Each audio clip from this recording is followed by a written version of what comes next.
Дали Виктор Орбан е закана за Европа?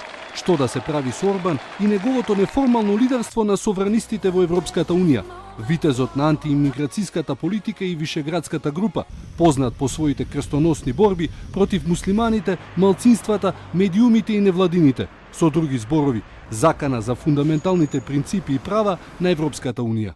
Денеска во Европскиот парламент е отворен процесот против Орбан.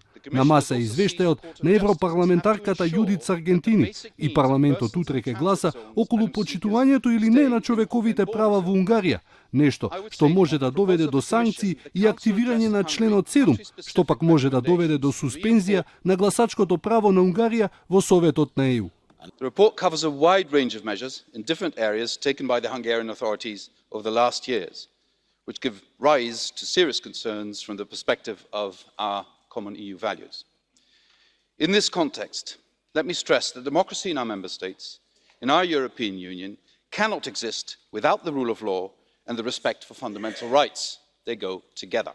Утрешното гласање се најавува како жестоко и потребни се 2/3 од гласовите во Страсбург за Будимпешта да биде формално санкционирана. Ништо нема да се случи доколку парламентарната група на Орбан, Европската народна партија, го подржи.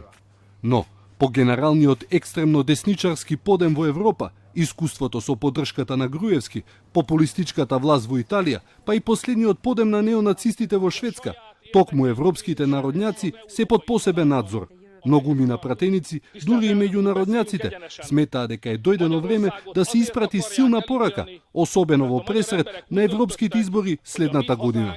Новиот најдобар пријател на Орбан, италијанскиот министер за внатрешни работи Салвини, изрази поддршка за унгарскиот премиер, навестувајќи можна криза во италијанската влада, каде коалициониот партнер Пете Звезди се изјаснија дека ќе гласаат за санкционирање на Орбан. Слична состојба се најавува и за Австрија, каде премиерот Курц се изјасни дека ќе гласа против Орбан, додека сојузникот Ханс Кристијан Штрахе го повика унгарскиот премиер Орбан да формираат заедничка група во Европскиот парламент.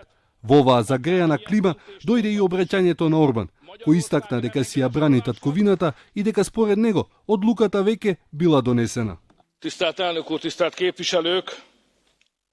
Tudom, hogy önök már kialakították az álláspontjukat. Tudom, hogy a jelentést az önök többsége meg fogja szavazni. Azt is tudom, hogy az önök véleményét a hozzászólásom nem fogja megváltoztatni. Mégis eljöttem ide önökhöz, mert önök most nem egy kormányt, hanem egy országot és egy népet fognak elítélni. Azt a Magyarországot fogják elítélni, amely 1000 éve tagja a keresztény európai népek családjának. Azt a Magyarországot, amely munkájával és ha kellett vérével járult hozzá a mi nagyszerű Európánk történelméhez. Повеќето европратеници подеднакво жестоко му реплицираа на Орбан дека извештајот не е напад врз унгарскиот народ, туку дека е со цел да се заштита демократијата и европските вредности во Унгарија. Утре ќе откриеме дали Европската Унија е конечно решена да се соочи и нешто да преземе за своите екзистенцијални проблеми.